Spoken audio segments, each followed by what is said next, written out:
ketum partai, saya pikir masing-masing partai itu punya cara yang berbeda-beda.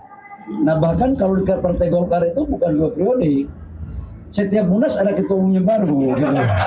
Ya, jadi biasa aja dari Golkar. Golkar ini kan partai yang demokratis. Kita kalau ditemukan 2, malah mungkin nggak nyampe 2 di Golkar itu. Satu periode.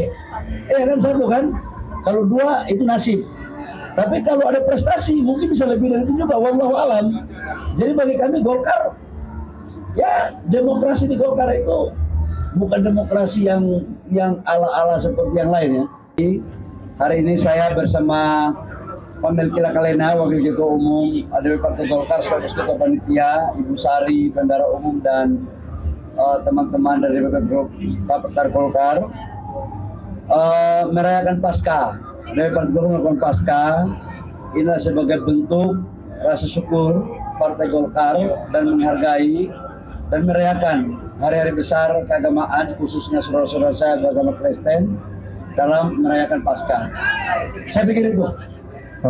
Jadi Rakyat Merdeka, tadi kan disampaikan bahwa Partai Golkar partai yang inklusif, menganggap penting seluruh perayaan umat beragama. Itu yang pertama. Yang kedua, judulnya ini kan ada masalah kemanusiaan, membarui kemanusiaan. Apa ada masalah di kemanusiaan? Jadi Partai Golkar mengangkat masalah kemanusiaan. Jadi gini, Partai Golkar ini kan partai yang dalam proses sejarahnya didirikan bukan oleh satu golongan, oleh banyak golongan, termasuk golongan dari pemuda intelijen Kristen. Dan bagi kami, saudara-saudara kami agama Kristen, juga lah bagian keluarga besar dari Partai Golkar. Yang kedua, sudah tidak saatnya untuk kita berbicara tentang perbedaan. Karena saatnya kita sekarang bagaimana menyelesaikan perbedaan itu. Jadi kalau Partai Golkar berpikirnya selalu terbuka siapapun, dan bagi kami adalah kami berbeda tapi kami satu dalam tujuan untuk menyelesaikan masalah-masalah bangsa dan mewujudkan cita-cita para founding father kita dalam mewujudkan masyarakat adil dan makmur. Saya pikir itu. Satu lagi tuh. Silakan. Ya, izin ini kan untuk masyarakat umat Kristen, bagaimana dengan agama lain? Kemudian kedua minta tanggapan terkait KPK mengusulkan ketum 2 periode, gimana tuh? Yang pertama, agama-agama yang lain juga kita merayakan ya, Islam maupun yang lain kita merayakan ya. Ini kan sekaligus karena kemarin Natal kita lakukan besar, jadi ini sekaligus. Jadi dalam Natal itu kan adalah merayakan hari lahirnya Yesus Kristus. Kalau di Paskah ini kan merayakan hari kebangkitan, hari ketiga ya, kata Melkia, meninggal terus bangkit. Jadi ini yang kita rayakan.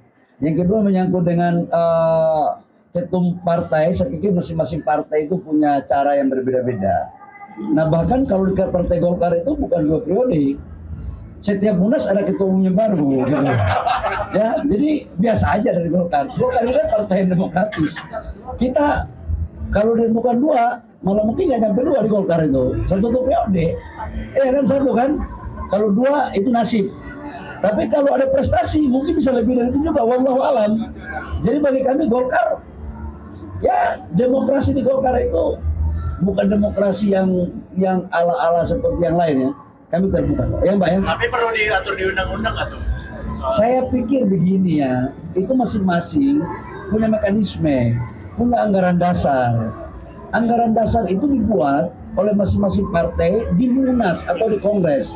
Itulah forum pengambilan keputusan tertinggi. Jadi jangan dibuat juga seragam. Saya pikir begitu ya. Tapi apapun aspirasinya boleh juga, nggak ada masalah ya. Baik, makasih. Hari ini saya bersama Pamel Kila Kalena, Wakil Ketua Umum ADW Partai Golkar, sekaligus Ketua Panitia, Ibu Sari, Bendara Umum, dan teman-teman dari Partai Golkar merayakan Paskah. Dari Partai Golkar melakukan Paskah. Inilah sebagai bentuk rasa syukur Partai Golkar dan menghargai dan merayakan hari-hari besar keagamaan, khususnya saudara-saudara saya beragama Kristen dalam merayakan Paskah. Saya pikir itu. Jadi Rakyat Merdeka, tadi kan disampaikan bahwa Partai Golkar partai yang inklusif, menganggap penting seluruh perayaan umat beragama. Itu yang pertama. Yang kedua, judulnya ini kan ada masalah kemanusiaan, membarui kemanusiaan. Apa ada masalah di kemanusiaan, jadi Partai Golkar mengangkat masalah kemanusiaan? Jadi gini, Partai Golkar ini kan partai yang dalam proses sejarahnya didirikan bukan oleh satu golongan, oleh banyak golongan, termasuk golongan dari pemuda intelijen Kristen. Dan bagi kami, saudara-saudara kami agama Kristen, juga lah bagian keluarga besar dari Partai Golkar. Yang kedua, sudah tidak saatnya untuk kita berbicara tentang perbedaan. Karena saatnya kita sekarang bagaimana menyelesaikan perbedaan itu. Jadi kalau Partai Golkar berpikirnya selalu terbuka, siapapun, dan bagi kami adalah kami berbeda, tapi kami satu dalam tujuan untuk menyelesaikan masalah-masalah bangsa dan mewujudkan cita-cita para founding father kita, mewujudkan masyarakat adil dan makmur. Saya pikir itu. Satu lagi tuh. Silakan. Ya, izin ini kan untuk masyarakat umat Kristen bagaimana dengan agama lain, kemudian kedua minta tanggapan terkait KPK mengusulkan ketum 2 periode, gimana tuh? Yang pertama, agama-agama yang lain juga kita merayakan ya, Islam maupun yang lain kita merayakan ya. Ini kan sekaligus karena kemarin Natal kita lakukan besar, jadi ini sekaligus. Jadi dalam Natal itu kan adalah merayakan hari lahirnya Yesus Kristus. Kalau di Paskah ini kan merayakan hari kebangkitan, hari ketiga ya, kata Melkia, meninggal terus bangkit. Jadi ini yang kita rayakan. Yang kedua menyangkut dengan ketum partai, saya pikir masing-masing partai itu punya cara yang berbeda-beda. Nah bahkan kalau di Partai Golkar itu bukan 2 periode, setiap munas ada ketua umumnya baru gitu. Ya, jadi biasa aja dari Golkar. Golkar ini kan partai yang demokratis. Kita kalau ditemukan 2, malah mungkin nggak nyampe 2 di Golkar itu. 1 periode. Kan 1 kan. Kalau 2 itu nasib. Tapi kalau ada prestasi mungkin bisa lebih dari itu juga. Wallahu alam. Jadi bagi kami Golkar, ya demokrasi di Golkar itu bukan demokrasi yang ala-ala seperti yang lain ya. Kami terbuka, ya Mbak ya. Tapi perlu diatur di undang-undang atau? Saya pikir begini ya, itu masing-masing punya mekanisme, punya anggaran dasar. Anggaran dasar itu dibuat oleh masing-masing partai di Munas atau di Kongres. Itulah forum pengambilan keputusan tertinggi. Jadi jangan dibuat juga seragam. Saya pikir begitu ya. Tapi apapun aspirasinya boleh juga, nggak ada masalah ya. Baik, makasih. Subscribe, share, like, and comment.